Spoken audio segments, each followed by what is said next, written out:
Prospectus क्या होता है? Let's find out. Prospectus means any document described or issued as a prospectus. Prospectus ऐसा document है जिसको प्रोस्पेक्टस का दर्जा दिया जाए. एंड इंक्लूड्स, वो किस किस शक्ल में हो सकता है? डॉक्यूमेंट की शक्ल में, नोटिस की शक्ल में, सर्कुलर की शक्ल में, कोई मटेरियल, कोई advertisement, offer for sale document, publication, अखबार में इश्तिहार आ रहा हो, और other invitation offering to the public. यानी कि पहली बात है, प्रोस्पेक्टस क्या है? प्रोस्पेक्टस किसी भी शक्ल में हो सकता है यार. टीवी पे चलते हैं इश्तिहार की शक्ल में, वेबसाइट पे आते हैं इश्तिहार की शक्ल में, एक डॉक्यूमेंट की शक्ल में, एडवर्टाइजमेंट की शक्ल में. सर्कुलर क्या होता है? कोई ऐसी इतला जो बहुत सारे लोगों को दी जाए. किसी भी शक्ल में हो सकता है, लेकिन मकसद एक ही होगा, ये invitation offering to the public और any section of the public. या पूरी आवाम को ऑफर कर रहा होगा, इनवाइट कर रहा होगा, या आवाम में कुछ हिस्से को इनवाइट कर रहा होगा. किस लिए? फॉर सब्सक्रिप्शन और purchase of any securities. Company का एक ही काम है ना, कंपनी शेयर्स ऑफर करती है. जहां मैंने कहा था लव सिक्योरिटी आए, आपको सिक्योरिटीज में शेयर्स भी आते हैं, डिबेंचर्स भी आते हैं. तो कंपनी क्यों ऑफर करती है? वो ताकि पैसा रेस करे. अब सवाल ही, जब कंपनी ऑफर करेगी कैसे करेगी? जैसे यूनिवर्सिटी है, तमाम यूनिवर्सिटीज पर लाजिम है कि वो अपना प्रोस्पेक्टस इशू करें. कायद आजम यूनिवर्सिटी, इस्लामिक यूनिवर्सिटी, ये लाजिम है, कानून होता है ये. क्योंकि यूनिवर्सिटीज में बहुत सारी आवाम आती है, यूनिवर्सिटीज के लाजिम है पहले अपना प्रोस्पेक्टस इशू करें. उसमें बताती हम क्या है, कौन है, क्या करती है, दाखिले का प्रोसीजर, सब कुछ वो करना लाजिम होता है. बिल्कुल वैसे ही कंपनी करती है. कंपनी प्रोस्पेक्टस की मुख्तलिफ शक्लें बना सकती है, मकसद एक ही होगा, आए हमारी कंपनी की सिक्योरिटीज खरीदें. बॉडी, या वो कंपनी होगी या वो बॉडी कॉर्पोरेट होगी, और एंटिटी अदर देन डिपॉजिट. इस लाइन का मतलब क्या होता है? Other than deposits invited bye. हाँ जी, क्या चीज? एहसान जमील को क्लास में ऐड कर दें. अस्सलाम वालेकुम सर. सर आ गया हूँ मैं. क्या हुआ, क्या हुआ? दोबारा बोलो. आ गया हूँ सर, आ गया हूँ सर, ऐड हो गया हूँ. इसका मतलब बताओ, मेरे फोकस करें सारे. Other than deposits invited bye a bank and certificate of investments. ऊपर जो पढ़ा है वो सारा किसके बारे में पढ़ा है? प्रोस्पेक्टस के बारे में पढ़ा है. अदर देन का मतलब है इसके अलावा. लिखो इसके अलावा, यानी कि प्रोस्पेक्टस में क्या शामिल नहीं है, ये मतलब है इसका. ठीक है, ये ना अदर देन डिपॉजिट का मतलब क्या होता है? कि ऊपर दिए हुए के अलावा, या कि प्रोस्पेक्टस में ये वाली चीज शामिल नहीं है. क्या नहीं शामिल? कि बैंक जब कहता है, बैंक जब लोगों से कहता है और हमारे कंपनी पैसा रखवाओ, हमारे बैंक पैसा रखवाओ, यानी बैंक अगर किसी इश्तिहार के जरिए लोगों से कहे आओ पैसा रखवाओ, तो बैंक के उस इश्तिहार को हम प्रोस्पेक्टस नहीं कहेंगे. क्योंकि बैंक में आप पैसा रखवाते हो, कंपनी पैसा लगाते हो. कंपनी प्रोस्पेक्टस के जरिए आवाम से क्या कहेगी? आओ पैसा लगाओ. तो कंपनी जिस डॉक्यूमेंट के जरिए कहेगी, उस डॉक्यूमेंट को आप क्या कहोगे? प्रोस्पेक्टस. जब बैंक इश्तिहार देगा, बैंक लोगों से कहेगा आओ हमारे बैंक में पैसा रखवाओ, तो बैंक के उस डॉक्यूमेंट को आप प्रोस्पेक्टस नहीं कहोगे. क्यों? क्योंकि प्रोस्पेक्टस के जरिए आवाम को पैसा लगाने का कहा जाता है. कंपनी जब प्रोस्पेक्टस इशू करती है, मेन मकसद क्या होता है? क्या कहती है आवाम को? आओ पैसा लगाओ, पैसा इन्वेस्ट करो, या शेयर्स खरीदो या हमें डिबेंचर दो. याद है डिबेंचर? बैंक भी इश्तिहार देगा, बैंक भी बाहर एडवर्टाइजमेंट करेगा. बैंक जिस डॉक्यूमेंट के जरिए करेगा, उस डॉक्यूमेंट को आपने प्रोस्पेक्टस नहीं कहना. क्यों? क्योंकि बैंक आपसे कहता है पैसा डिपॉजिट कराओ, वो ये नहीं कहता आप पैसा इन्वेस्ट करो. Other than deposited bye a bank and certificate of investment. फिर बैंक आपसे ये भी कहता आओ हमारे सर्टिफिकेट, इन्वेस्टमेंट के सर्टिफिकेट लो, आओ हमारे बैंक में इन्वेस्ट करो. हम सर्टिफिकेट कहते हैं. अगर वो कहता है कि हमारे पास इन्वेस्ट का मतलब क्या होता है? पैसा रखवाओ, लॉन्ग टर्म के लिए रखवा दो, इस पर हम सूद देंगे. Certificate of investment and certificate of deposit, यानी बैंक अगर आपको अपने यहां सेविंग्स अकाउंट खोलने का कहता है और कहता है हम आपको सर्टिफिकेट देंगे, ये पैसा रखे रहो, इस पर हम आपको सूद देते रहेंगे, उसको वो कहता है सर्टिफिकेट ऑफ इन्वेस्टमेंट.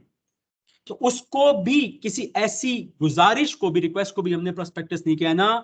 क्योंकि बैंक जब भी आपको बुलाएगा, उसका बुलाना और कंपनी का बुलाना अलग है. जब बैंक बुलाएगा तो बैंक के बुलाने के डॉक्यूमेंट को हमने प्रोस्पेक्टस नहीं कहना। कंपनी जब बुलाएगी आपको, जब जिस डॉक्यूमेंट के जरिए बुलाएगी आपको, उसको हम क्या कहेंगे? प्रोस्पेक्टस। और मेन मकसद क्या होगा? आए हमारी कंपनी में शेयर्स लें, आए हमारी कंपनी को डिबेंचर लें। कोई सवाल यहाँ तक? एनीवन? यस। और सर जो बैंक हमें सर्टिफिकेट देगा बस उसे हम सिंपली सर्टिफिकेट और इन्वेस्टमेंट कहेंगे, ये नहीं यस। प्रोस्पेक्टस और नहीं वो कहेंगे? कैसे मिला आपको? क्योंकि आपने पैसा वहां रखवाया है। Yes sir. सेविंग्स अकाउंट में रखवाते हो आप पैसा, उसे कारोबार में शामिल नहीं होते हो आप, और फिर उस पर आपको कंपनी सूद देती है। कुछ सवाल यहां तक? Anyone else? अब आगे काफी सारी टाइम लिमिट्स आएंगी, ठीक है, ध्यान से फॉलो करने। अब समझ लिया prospectus? Let's read on. Purpose, main purpose क्या अभी समझ लिया हमने। If a company wants to issue securities general public, it has to issue prospectus. लफ्ज आ रहा है जनरल पब्लिक, मतलब अवामुन्ना, सारी अवाम को। अगर तो कंपनी सारी अवाम के पास जा रही है, तो कौन सी कंपनी जाती है अवाम के पास? लिस्टेड कंपनी जाती है, नहीं जाती है? मैंने पढ़ा हुआ है, लिस्टेड कंपनी यस है। Sir. Yes sir. This prospectus provides the public with relevant information to decide whether they should invest in the company or not. University के प्रोस्पेक्टस के आखिर में लगा होता है एनरोलमेंट फॉर्म, कि अगर आप यूनिवर्सिटी के प्रोस्पेक्टस से मुतासिर हुए, एनरोल हो जाए ना, ये फॉर्म उठाएं, फिल करें, भेज दें। बिल्कुल उसी तरह कंपनी के प्रोस्पेक्टस में सब कुछ लिखा होता है कंपनी के मुतालिक, और उसके आखिर में लगा होता है सब्सक्रिप्शन फॉर्म या शेयर होल्डर फॉर्म। अगर प्रोस्पेक्टस पढ़ के आप मुतमईन हो गए हैं, क्या क्या लिखा होगा उसमें? कंपनी क्या है, कंपनी की तारीख क्या है, कंपनी क्या कर रही है, क्या बेच रही है, डायरेक्टर्स कौन से हैं, सीईओ कौन से हैं, क्या कॉन्ट्रैक्ट्स हैं, कितना शेयर कैपिटल है, कितने शेयर्स बिक चुके हैं, सारा कुछ पढ़ने के बाद अगर आप मुतमईन हो गए हो, आखिर में लगा होगा फॉर्म। फॉर्म फिल करो, शेयर होल्डर फॉर्म होगा, फिल करके भेजो, आप बन जाओगे शेयर होल्डर। जैसे यूनिवर्सिटी ऑफर करती है प्रोस्पेक्टस, वैसे ही कंपनी करती है। मेन मकसद है अवाम आए और कंपनी में पैसा लगाएं और कंपनी कारोबार के हिस्सेदार बन जाएं। लेकिन यह फैसला आप प्रोस्पेक्टस पढ़ के ही करोगे, उससे पहले नहीं। डन? आगे अब आती है टाइमिंग। अब सवाल है, अगर हमें प्रोस्पेक्टस इशू करना है, वक्त क्या होगा precise? Let's read on. A company में इशू अ प्रोस्पेक्टस, इसको लाइन करो, at any point of time in its life, and a company may issue shares into public in the future anytime. A company may issue shares to public before commencement of business. जो पहला वाला जुमला क्या था कि company जब भी चाहे अपनी जिंदगी में प्रोस्पेक्टस इशू कर सकती है। ये लिख लो, याद कर लो, जब भी कंपनी पब्लिक के पास जाएगी, पब्लिक पूरी अवाम, प्रोस्पेक्टस इशू करना लाजमी है। बस को याद कर लो। और फिर ये अलग पॉइंट आ रहा है, कंपनी में issue shares to public before commencement of business. The existence of prospectus ends after the purpose is fulfilled. It is not like memorandum and article. इसकी भी जुमला लिखो, जल्दी करो, इस पे काफी मुश्किल सवाल आते हैं, चैप्टर आसान है, ये अलग चैप्टर है बेसिकली। लिखो उर्दू में जुमला, जल्दी करो।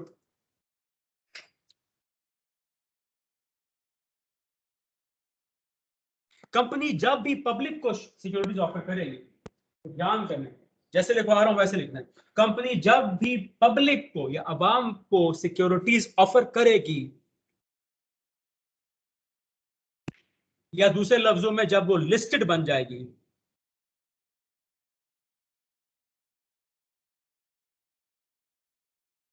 तो उसको लाजमी प्रोस्पेक्टस इशू करना पड़ेगा। ये ध्यान करो, डिटेल्स हैं ये।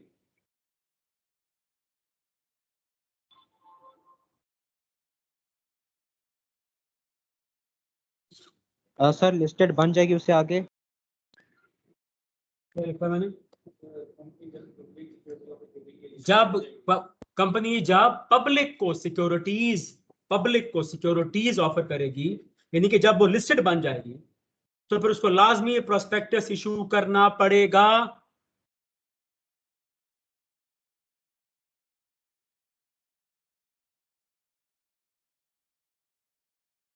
और प्रोस्पेक्टस की लाइफ उस वक्त तक रहती है, प्रोस्पेक्टस की लाइफ उस वक्त तक रहती है जब तक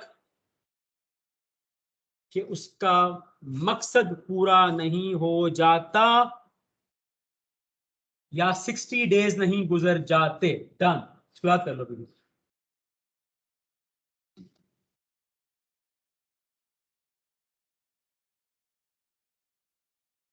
डन जी? तो सवाल यहाँ आता है एनीवन? सर ये कमेंसमेंट ऑफ बिजनेस क्या है? इसको फिलहाल छोड़ दो, आगे आ रहा है अभी।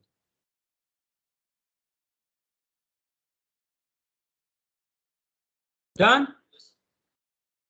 तो ध्यान करना है, ये चैप्टर, ये बेसिकली अलग चैप्टर है, ठीक है। सवाल ट्रिकी आते हैं इस पे अच्छे खासे, थोड़ा ध्यान से। आगे आ जाओ। शेल्फ प्रोस्पेक्टस क्या होता है? A shelf prospectus is a single offering document. इसको शेल्फ क्यों कह रहे हैं हम? Allowing companies to make multiple offering क्या होती है? ऊपर लिखो, एक से ज्यादा सिक्योरिटीज। मल्टीपल का मतलब है एक से ज्यादा सिक्योरिटीज यार। शेयर्स भी ऑफर करो, डिबेंचर्स भी ऑफर करो, एक ही साथ शेयर्स भी ऑफर कर दो और एक ही साथ डिबेंचर भी ऑफर कर दो। Multiple offerings as disclosed in the offering document within a prescribed time subject। Urdu में लिखो भाई, एक प्रोस्पेक्टस में एक से ज्यादा सिक्योरिटीज ऑफर करना, और ये आमतौर पे वो कंपनी करती है जो नई कंपनी होती है, ताकि पैसे बचे ना। हर सिक्योरिटी के लिए अलग प्रोस्पेक्टस इशू करना, एक ही प्रोस्पेक्टस में सारी सिक्योरिटीज ऑफर कर दो, पैसे बच जाएंगे। क्या कहलाएगा? Shelf prospectus. अब ये लिखो, चाहे प्रोस्पेक्टस कोई भी हो, टाइम लिमिट कितनी होगी, उसकी लाइफ कितनी होती है? 60 दिन, खत्म। प्रोस्पेक्टस चाहे जो सा भी हो, लाइफ कितनी होती है? 60 दिन। 60 दिन के बाद एक्सपायर, आउट, खत्म। आगे आ जाओ। सप्लीमेंट का मतलब क्या होता है? Additional. A supplement to the prospectus inviting the public for subscription securities earlier offered। Supplement, अब ये भी लिखो, इसको लाइन कर दो, ये for each offering contained updated disclosure का मतलब क्या? उर्दू में लिखो कि अगर शेल्फ प्रोस्पेक्टस इशू करने के बाद 60 दिन के अंदर अंदर, तेज से शाबाश, अगर शेल्फ प्रोस्पेक्टस इशू करने के बाद उसकी लाइफ के दौरान, लाइफ कितनी है? 60 दिन है ना। अगर शेल्फ प्रोस्पेक्टस इशू करने के बाद उसकी लाइफ के अंदर, मतलब 60 दिन के अंदर अंदर, सर 7 या 60? 60 या 60, ये जैसे मैं लिखवा रहा हूं ना, आपने वर्ड टू वर्ड वैसे लिखना है, आगे पीछे नहीं करना किसी बच्चे ने, फिर खुद ही जिम्मेदार होगे। अगर शेल्फ प्रोस्पेक्टस इशू करने के बाद उसकी लाइफ के दौरान, मतलब 60 डेज के अंदर अंदर कंपनी में कोई अहम चेंजेस आती हैं,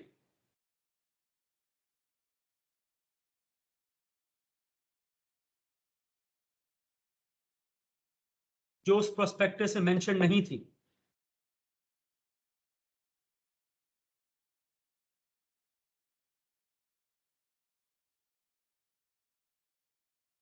तो फिर एक सप्लीमेंटल प्रोस्पेक्टस इशू किया जाएगा।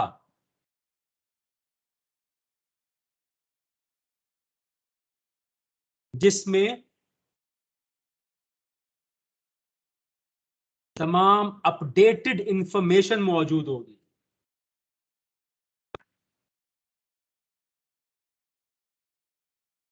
और अब उसकी लाइफ स्टार्ट हो, कितनी लाइफ होगी अब उसकी? 60 दिन। ये इस तरह ये कहने, शेल्फ प्रोस्पेक्टस इशू किया, उसके इशू करने के बाद 60 दिन अभी चल रहे हैं, 30th डे को सीईओ मर जाता है, फिर चेंज आ गई ना, तो आपने उसमें क्या लिखा था? सीईओ तो जिंदा है। फिर तो अगर 60 दिन के अंदर कोई अहम चेंजेस आ जाती हैं जो कि उसमें मेंशन नहीं थी, तो फौरन एक्शन लोगे, फौरन एक और प्रोस्पेक्टस शुरू करोगे। वजह देखो, पब्लिक ने आपका प्रोस्पेक्टस पढ़ के फैसला करना। तो अगर उन्होंने ये कहा यार आपका तो सीईओ मरा हुआ है, वो छोड़ के चला गया, यहाँ लिखा हुआ है सीईओ जिंदा है, ये क्या बात हुई भाई? तो मुकदमा हो जाता है फ्रॉड का। तो फौरन से एक और प्रोस्पेक्टस इशू करना है अगर 60 दिन के अंदर अंदर चली जाती है। उसमें तमाम रिसेंट इंफॉर्मेशन ऐड करोगे ताकि अवाम को जो भी जाए सच जाए, क्योंकि उन्होंने पढ़ के उसे पैसे लगाने हैं भाई। ध्यान, ठीक है। आगे आ जाओ। Filing with registrar before issue, heading को इग्नोर कर दो, फजूल हेडिंग है, मैं आगे पढ़ रहा हूं। No prospectus shall be issued by or on behalf of a company unless or on before the date of its publication a copy thereof signed by every person who is named therein as a director or proposed director has been filed with the registrar. No prospectus shall be issued by or of the company unless इसका भी उर्दू लिखो, एक line लिखते जाओ, शाबाश। कि जो prospectus issue किया जाएगा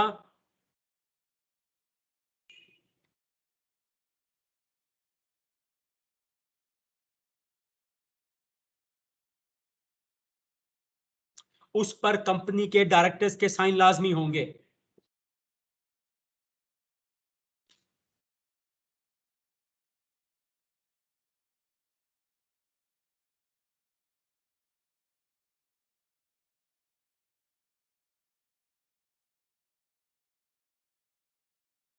और जब प्रोस्पेक्टस पब्लिश किया जाएगा, इन दो लफ्जों को लाइन करो, इश्यू और पब्लिकेशन को, आगे समझाता हूं मैं अभी, ये अलग अलग चीजें हैं। और जब प्रोस्पेक्टस पब्लिश भी किया जाएगा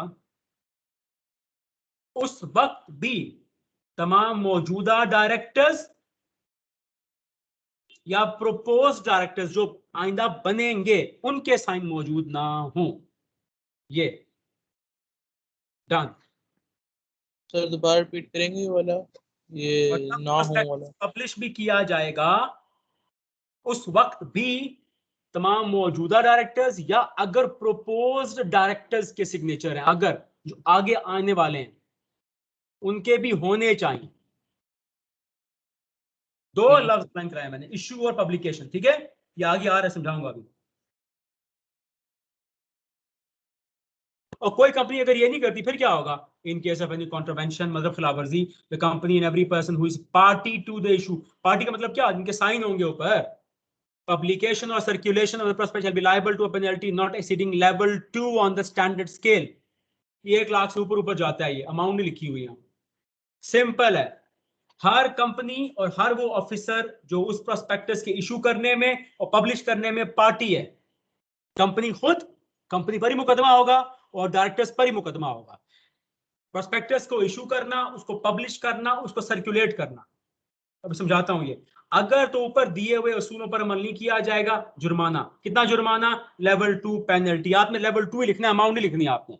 अब सुन लो, देखो 3 लफ्ज क्या होता है। इशू, इशू मतलब अभी हम जितने लोग शो हो रहे हैं बी लॉ में, अभी हम सब ने मिल के कंपनी का एक प्रोस्पेक्टस बनाया और उसको भेजा एसईसीपी को, या चेक करें इसको, ये हो गया इशू, राइट।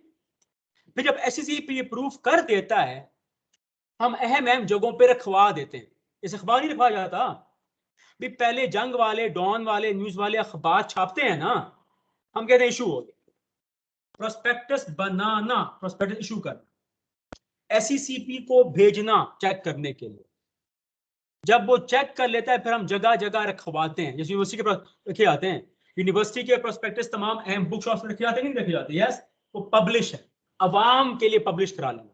सर्कुलेट, जगह जगह जगह जगह रखवाना। पब्लिश जब होता है तो ऑटोमेटिकली सर्कुलेट भी हो जाता है, चाहे इशू हो चाहे पब्लिश सर्कुलेट हो।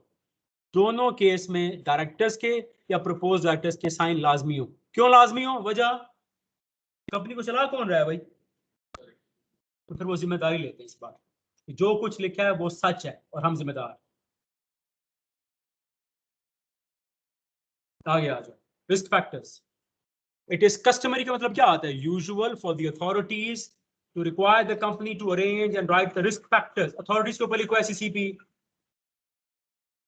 एसईसीपी ये लाजिम करार देती है कि जब भी आप प्रोस्पेक्टस बना रहे हैं उसमें रिस्क फैक्टर्स भी लिखें। अब आप होगी तो मसला आ जाएगा।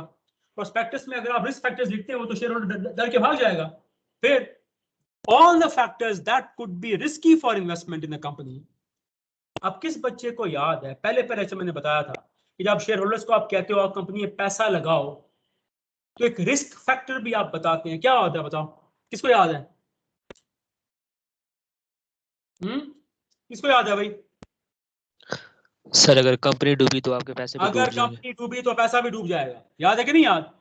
तो वो कहते हैं जब प्रोस्पेक्टस लिखें सारा सच बताएं, साथ जो रिस्क है वो भी बता दें। क्या आप क्या बताओगे? पैसा लगा रहे हो, खुद सोच समझ के फैसला करके लगाओ, हमारी कोई गारंटी नहीं है। हम कोशिश करेंगे, हमने आपको बता दिया कंपनी है, लेकिन हम गन पॉइंट पे आपको नहीं कह रहे, फैसला आपका ही है। और ये बता दें अगर फॉर एग्जांपल रिसेशन आई, ये कोरोना आया नहीं है, कंपनी डूबी, आपका पैसा डूबेगा, so make sure you make a good decision. तो प्रोस्पेक्टस में आपने बता देना है अच्छे लफ्जों में, ऐसे ना हो कि डर के भाग जाए। समझ आ रही है? देखो ये all the factors that could be risky मतलब अगर फॉर एग्जांपल सैलाब आ गया, सुनामी आ गया, ज़लज़ला आ गया, कोरोना आ गया, कुदरती आफात आ गए, कंपनियां डूब गई, फिर तो आपका पैसा भी डूब सकता है। ये all the factors that could be risky for the investment in the company are written and readers of the prospectus are specifically advised। जैसे आपको कहा गया स्कैन में, ठीक है हम यहाँ बैठे हैं, आपको तालीम देने के लिए बैठे हैं, लेकिन फैसला तो आपका ही है ना, to read the same before. तो आपको भी कहा आप एनरोलमेंट आए हैं, फॉर्म पढ़ लें, देखभाल लें, टीचर से मिल लें, फैसला आपका है, डन। तो कंपनी भी अपने आप को कवर करती है, वो कहती है हमने आपको हैंड्स अप नहीं किया था भाई, खुद ही आए हो ना, खुद ही फैसला किया, उसको पहले रिस्क बता दो, डन। आगे आ जाओ, role of authorities, the prospectus must be approved by the SECP, ये डन। इशू कौन करता है? कंपनी इशू करती है। अप्रूव कौन करता है?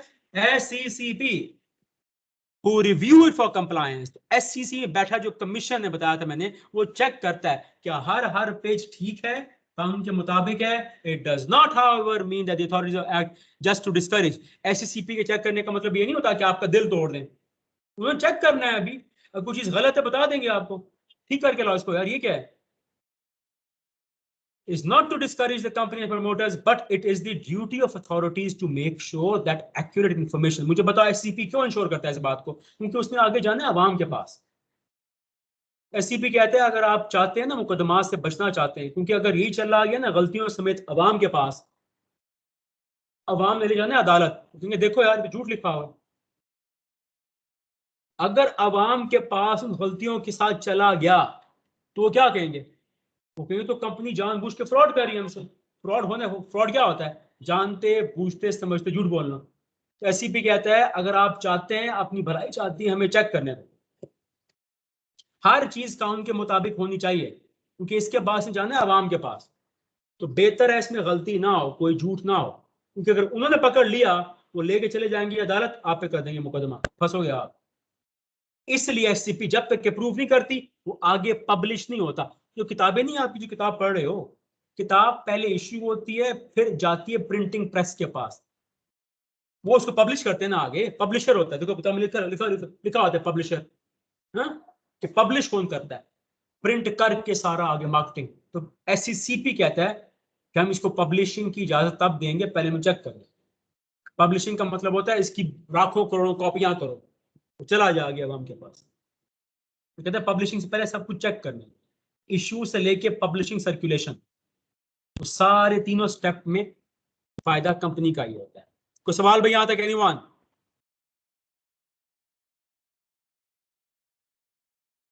Offer of securities approved from commission. अब यहां टाइम लिमिट आएगी।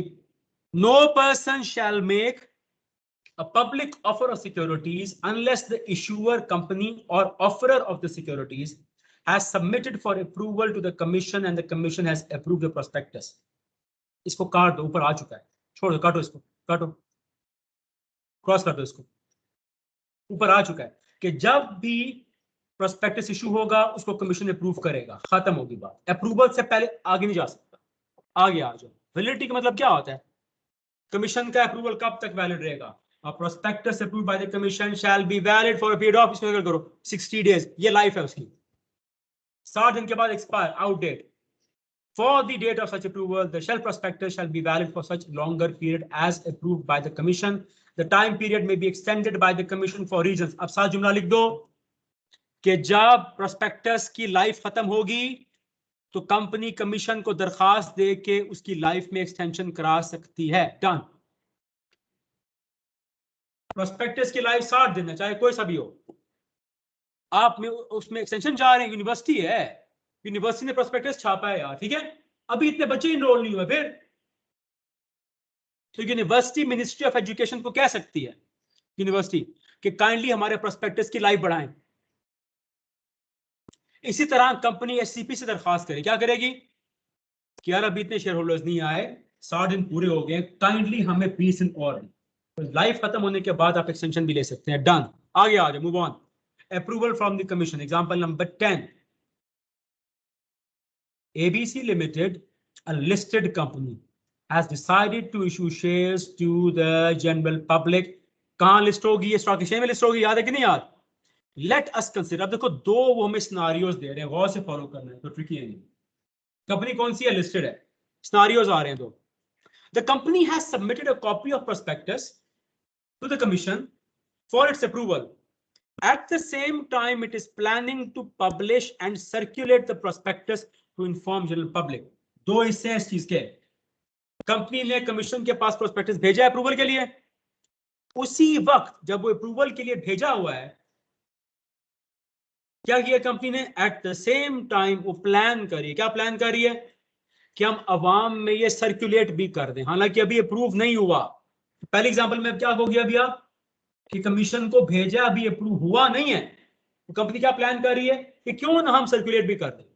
सेकंड पे आ जाओ, the prospectus is approved by the commission due to some इसको लाइन करो, unavoidable reasons, the company could not circulate the prospectus after 3 months को भी अनलाइन कर दो।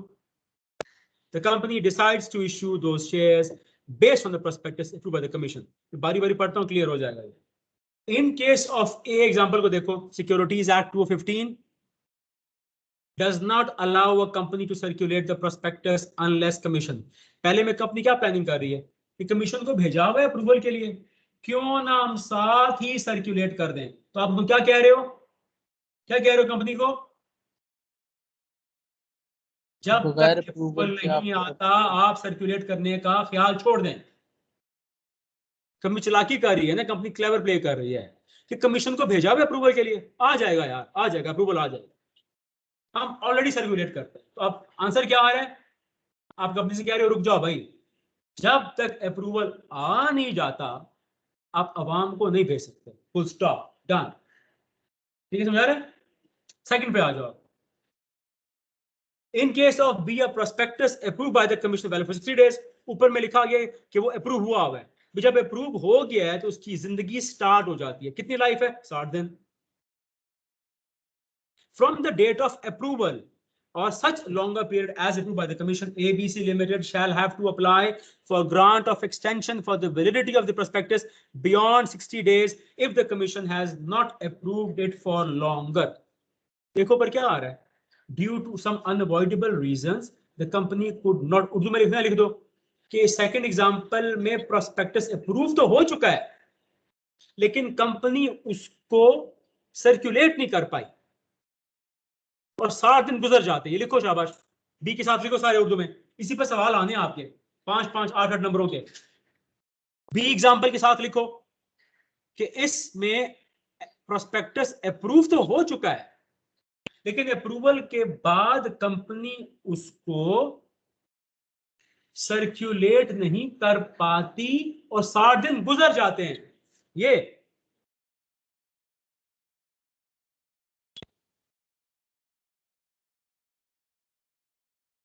तो फिर ऐसी सिचुएशन में कंपनी कमीशन से एक्सटेंशन ले सकती है। कोई सवाल यहां तक एनीवन? सर कंपनी प्रोस्पेक्टस बेच के पब्लिक को पैसे कमा सकती है? नो, नॉट एट ऑल, नहीं। प्रोस्पेक्टस का मकसद है इतला करना, it's not meant for sale. Sir तो ये तो यूनिवर्सिटीज वगैरह बेचते हैं तो ये लॉ के खिलाफ फर्जी करते हैं। यूनिवर्सिटी फ्री देती है, यूनिवर्सिटी के लाजिम है फ्री देती है, यूनिवर्सिटीज नहीं बेचती, यूनिवर्सिटीज पर लाजिम है फ्री देना। वो छोटे कॉलेजेस वो कर सकते हैं, यूनिवर्सिटी कभी नहीं, यूनिवर्सिटी होता है फ्री है, रिक्वायरमेंट है। सर इस बारे में कोई लॉ भी है या वैसे ही? यूनिवर्सिटीज ऑर्डिनेंस है यार, यूनिवर्सिटीज के बना, यूनिवर्सिटीज का अपना ऑर्डिनेंस है, यूनिवर्सिटीज का अलग कानून है भाई। यूनिवर्सिटीज ऑर्डिनेंस, मुझे ईयर भूल रहा है, उनका अपना कानून है। यस पूछो। हाँ, मैंने कहा कॉलेज वगैरह कर देते हैं वो कॉस्ट कवर करने के लिए, यूनिवर्सिटीज के लिए फ्री होता है। क्यों? यूनिवर्सिटीज अवामुन नास यूनिवर्सिटी है यार, तो हजारां लोग आते हैं, हजारां, उनके लाजिम है। वो कॉलेज वाले अपना वो कहते हैं हमने आपकी सहूलत के लिए दिया, वो चार्ज कर लेते हैं। यूनिवर्सिटीज के लिए फ्री होता है, यूनिवर्सिटीज का अलग लॉ बना, अलग कानून है। कुछ सवाल इस पर पूछ लो भैया निवान। सर वैसे सर हाँ सर एक जनरल सवाल है, वो ये कि कंपनीज और यूनिवर्सिटी शुरू करने से पहले इन दोनों के अपने अपने लॉ है।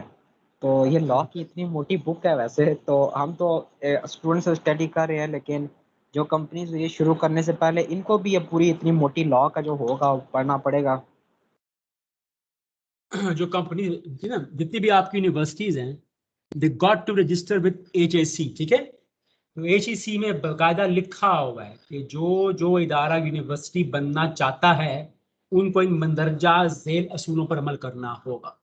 तो कवानीन तो पता होते हैं उनको। हाँ, अगर वो खिलाफ वर्जी कर रहे हैं तो राइट है पढ़ने वालों का, वो कंप्लेन करें HAC को, बिल्कुल लाजमी करें। तो जब भी कोई इदारा यूनिवर्सिटी बनता है, कॉलेज बनता है, वो कॉलेज जो यूनिवर्सिटी से एफिलिएटेड हैं, तो पहले वो रजिस्टर होते हैं HEC से। उनके कॉलेज जो है वो आपको डिग्री तो यूनिवर्सिटी की देता है ना, तो उनके कानून बने हुए ना। HEC कहता है, जैसे SCCP है भी, कंपनीज एक्ट पर अमल दरामद कराने की जिम्मेदारी किसकी है? SCCP की। तमाम तालीमी इदारों की, बड़े तालीमी इदारों के कानून पे अमल दरामद कराने की जिम्मेदारी HEC की है। तो HEC ने बताया हुआ आपने उन कानून पे अमल दरामद करना है, उसने लिखा हुआ है, उन पर अमल तो करना होता है। हाँ, अगर वो खिलाफ वर्जी कर रहा है तो आप रिपोर्ट करें, बिल्कुल, यू मस्ट। ठीक हो या डन? और कोई सवाल भी अनिवान? आगे आ जाओ। Liability of SCCP। SCCP की क्या जिम्मेदारी है भाई? Let's read on. The commission shall not be liable to any action in damages suffered as a result of any prospectus approved by the commission। ये बहुत इंपॉर्टेंट पॉइंट है ये। The commission shall not be liable, commission जिम्मेदार नहीं होगा। Action damages क्या होते हैं? लिखो लिखो कि जब कोई कमीशन पर मुकदमा करेगा, जब कोई कमीशन पर मुकदमा करेगा और उसकी वजह यह होगी कि प्रोस्पेक्टस में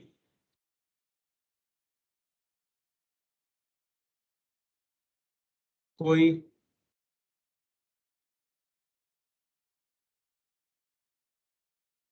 खिलाफ कानून बात लिखी हुई है,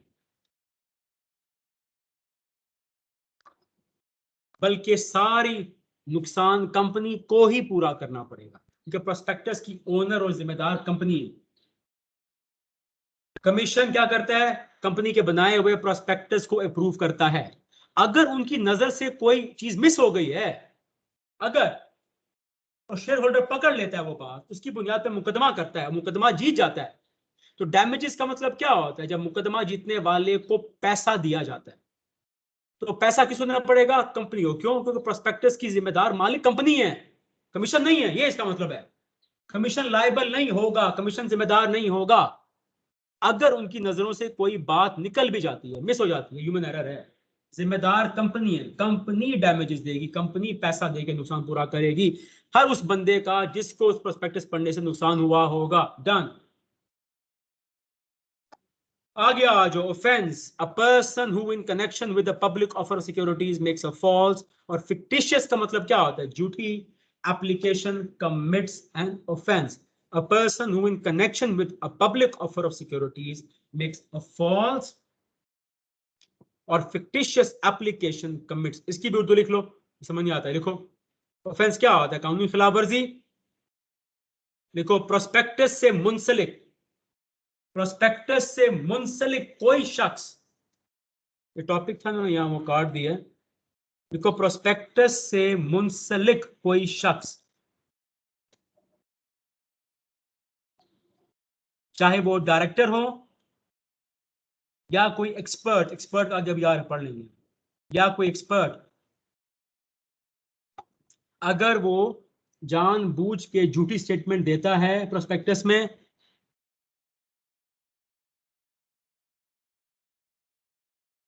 तो वो खुद जिम्मेदार होगा। डन। प्रोस्पेक्टस में जो जो ऑफिसर जो जो कुछ लिख रहा है, अगर झूठी स्टेटमेंट लिख रहा है तो वो खुद ही जिम्मेदार होगा। कौन? चाहे डायरेक्टर हो गया या चाहे कोई एक्सपर्ट। एक्सपर्ट क्या होता है अभी हम आगे पढ़ रहे हैं। जी कोई सवाल यहाँ तक एनीवन? ये नया टॉपिक उन्होंने ऐड किया, ये भी हम पढ़ लेते हैं। एक्सेप्शन टू अप्रूवल रिक्वायरमेंट का मतलब क्या होता है? कि प्रोस्पेक्टस को कब SCCP का अप्रूवल नहीं चाहिए होगा। क्या हेडिंग बनेगी? कि प्रोस्पेक्टस को कब SECP का अप्रूवल नहीं चाहिए हो। अब आम तौर पे क्या होता है कि जब भी प्रोस्पेक्ट छपता है उसको क्या होता है, अप्रूवल चाहिए होता है। किसका? SECP का। वो हालात जिसमें SECP का अप्रूवल रिक्वायर नहीं होगा वो पढ़ते हैं। Let's find out. However, the requirement of approval does not apply to securities offered by the State Bank of Pakistan. ये बैंक है भाई, अभी ऊपर पढ़ा है हमने, बैंक है। तो स्टेट बैंक अगर कहता है और हमारे डिपॉजिट्स लो, अभी देखा नहीं रोशन पाकिस्तान सर्टिफिकेट्स आ रहे हैं इनके बाहर के मुल्क में डिपॉजिट सर्टिफिकेट्स, तो वो डिपॉजिट सर्टिफिकेट्स हैं, उन पर आप अप्लाई नहीं होगा। ठीक है, तो ऐसी को भी अगर वो भी कोई डॉक्यूमेंट इशू करता है तो वो पहली बात है ना ही प्रोस्पेक्टस होगा ना ही उसका अप्रूवल चाहिए होता है। Where the securities are offered in connection with a private offering or private placement. Private offering का मतलब क्या होता है? लिखो प्राइवेट कंपनी यार, लिखो कि अगर प्रोस्पेक्टस लिखो शाबाश उसी के ऊपर, अगर प्राइवेट कंपनी ऑफर करती है, वो अगर private limited company prospectus issue कर रही है जो कि उस पर लाजिम नहीं है, उसकी अप्रूवल की भी जरूरत नहीं पड़ेगी। अगर प्राइवेट लिमिटेड कंपनी ऑफर कर रही है, प्रोस्पेक्टस इशू कर रही है जो कि उस पर लाजिम नहीं है, क्यों नहीं लाजिम? क्योंकि अवाम के पास नहीं जा रही ना, उस पर भी उसकी अप्रूवल की जरूरत नहीं होगी। आगे आज आखिर में समराइज करूंगा, ठीक है। Issue of shares of a subsidiary, आपने पढ़ा हुआ सब्सिडियरी क्या होती है? To the members of a listed holding company by way of special dividend or any other distribution in the manner specified. Issue of shares of a subsidiary to the members of a holding company by way of special dividend. इसका बिल्कुल लिखो, समझ नहीं आता, लिखो कि अगर एक सब्सिडरी कंपनी, लिखो शाबाश, अगर एक सब्सिडरी कंपनी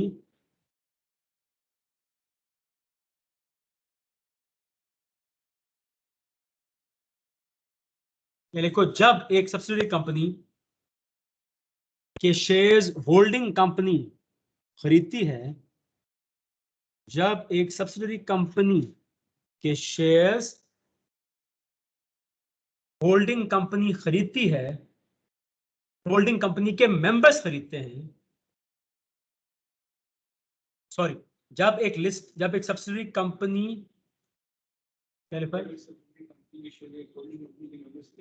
एक लिस्टेड होल्डिंग कंपनी की, जब एक सब्सिडरी कंपनी के शेयर्स एक लिस्टेड होल्डिंग कंपनी के मेंबर्स खरीदते हैं,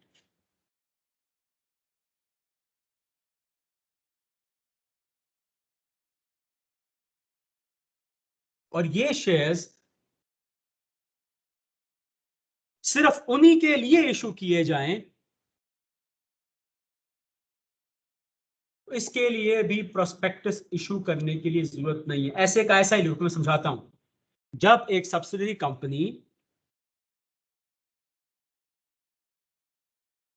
के शेयर्स एक लिस्टेड होल्डिंग कंपनी के मेंबर्स खरीदे, और ये शेयर्स इनको एक क्या लिखे हैं, और ये शेयर्स उनको एक खास, और ये शेयर्स खास उनके लिए इशू किए जाएं, तो इनके इशू के लिए भी प्रोस्पेक्टस इशू करने की जरूरत नहीं बनती। आखिर में समराइज करता हूं, पहले लिखो सारा। Second last, where the securities मतलब वही shares debentures are offered by the issuer to member और employees of the issuer. Issuer के ऊपर लिखो कंपनी।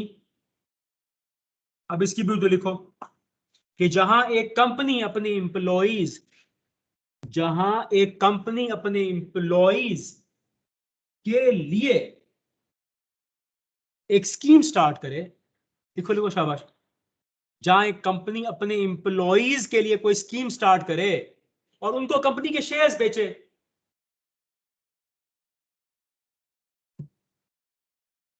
या अपने एम्प्लॉइज की फैमिलीज के लिए, तो उन शेयर्स की इशुएंस के लिए भी जो प्रोस्पेक्टस अगर छापा जाता है तो उसकी भी अप्रूवल नहीं लेनी पड़ेगी।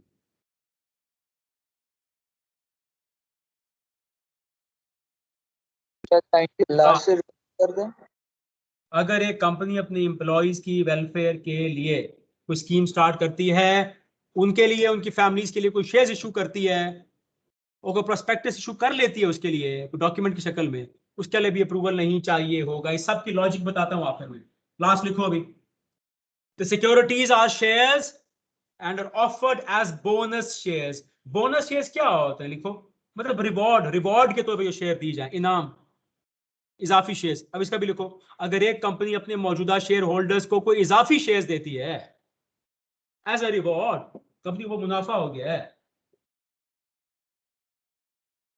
और उसके लिए कोई प्रोस्पेक्टस इशू करती है, उसका भी अप्रूवल नहीं चाहिए होगा। इन सारों को अगर आप ये देखें, ये सारे इंटरनल मैटर्स आते हैं। स्टेट बैंक अपना इंटरनल मैटर है, स्टेट बैंक पाकिस्तान के तमाम बैंक्स को रेगुलेट करता है, वो सिक्योरिटी आपको खुद एक बड़ा इदारा है स्टेट बैंक। तो चूंकि बैंक है इसलिए उसके प्रोस्पेक्टस को इशू के लिए अप्रूवल नहीं चाहिए भाई। उसका प्रोस्पेक्टस असल में प्रोस्पेक्टस कहलाता ही नहीं है, वो डॉक्यूमेंट कहला सकता है, प्रोस्पेक्टस नहीं कहलाएगा। नीचे दिए हुए जितने भी चीजें हैं नोट करो, वो सारे इंटरनल मैटर्स हैं। एक होल्डिंग का सब्सिडी के शेयर्स लेना, एक कंपनी का अपने एम्प्लॉइज के लिए शेयर्स ऑफर करना, सारे इंटरनल मैटर्स हैं। उनको अगर आप इतला दे रहे हैं तो पूरी अवाम शामिल नहीं है इसमें, तो उनके लिए अगर आप प्रोस्पेक्टस इशू कर रहे हैं तो हमेशा कहता है भाई इसमें कोई मसला नहीं यार, खामखा लंबे चौड़े निजाम जाने की जरूरत नहीं है, बस इंटरनल मैटर है, इसमें इजाजत है आप। हाँ यस, यानी कि सर ताल्लुक जहाँ अवाम से ताल्लुक है, जहाँ जनरल पब्लिक से ताल्लुक है, वहीं पे आपको अप्रूवल की जरूरत है। यस यस, ये लॉजिक है इसकी। तभी तो मैंने कहा था यूनिवर्सिटीज के लाजिम होता है ये, ठीक है, लार्ज स्केल प्ले करना, पूरी अवाम में जा रहे हैं क्योंकि लाखों करोड़ों अरबों अवाम है। ये हिसाब किताब, ये इसकी मेन लॉजिक है। ठीक हो गया, डन, बस आज इतना काफी है। कोई सवाल भी? अब कितना रह गया चैप्टर यार? ये है कमेंसमेंट ऑफ बिजनेस है, डिविडेंड है, इसमें 3 चैप्टर शामिल हैं। इसमें ये 3 चैप्टर शामिल किए हुए हैं इसमें, 2.5 चैप्टर्स। इसको करेंगे, फिर कितने रह गए? एक या दो? एक रह गया इसके बाद? नहीं यार, नहीं, इसके बाद एक या दो हैं? इसके बाद कौन सा चैप्टर है? देखो 2 चैप्टर इसके बाद।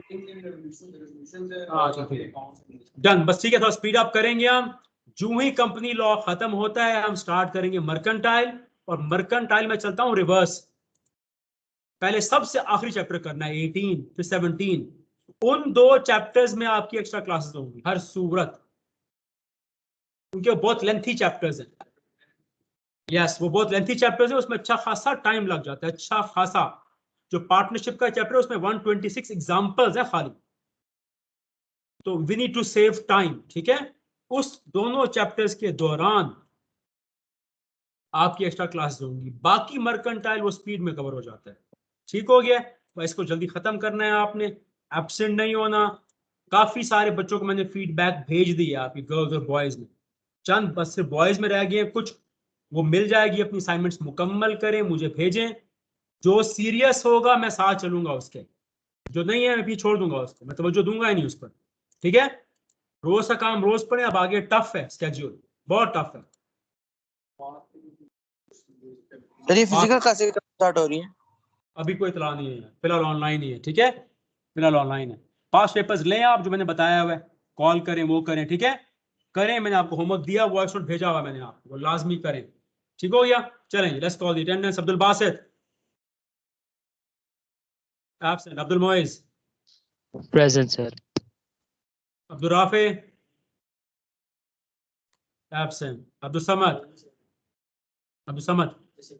Abu Tabab present sir. Abdullah Asif absent, Abdullah bin Tariq absent, Ama Sikandar present. Bahram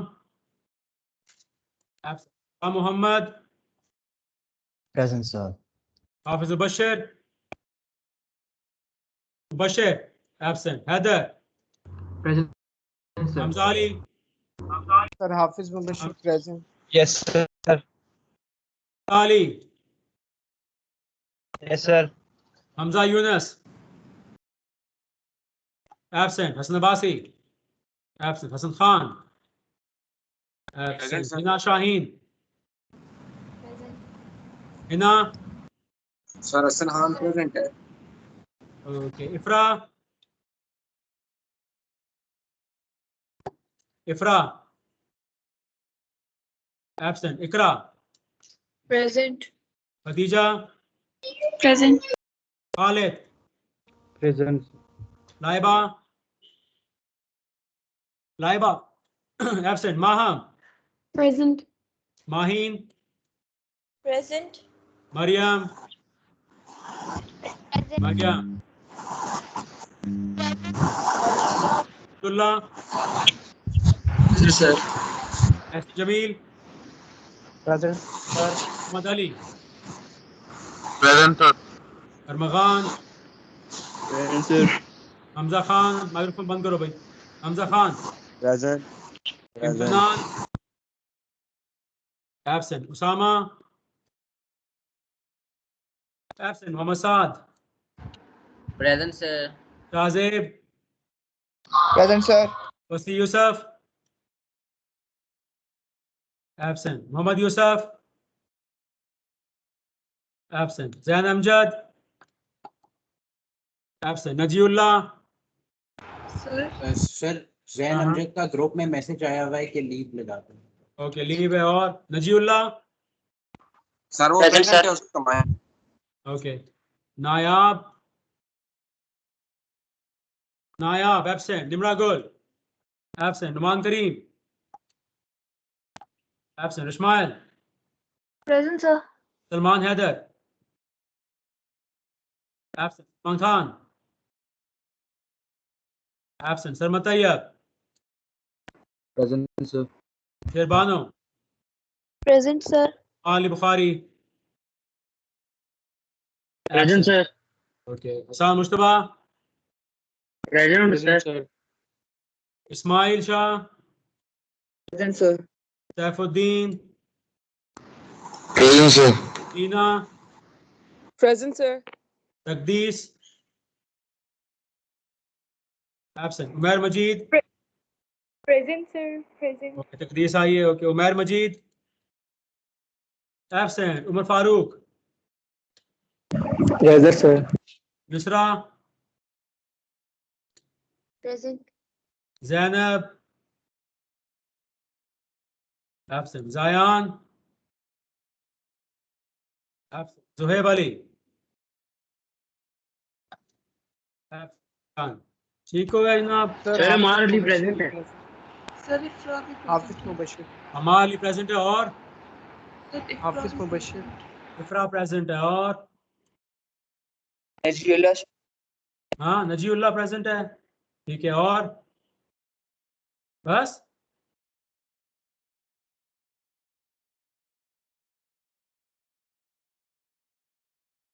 right जी, ठीक हो गया। बस इंशाल्लाह स्पीड हमारा रखेंगे। हम जल्द अज जल्द ख़त्म करना है। थोड़ा सा लेट हो गया हमारा कंपनी लॉ, वो हम कवर कर लेंगे टाइम एक्स्ट्रा क्लासेस में।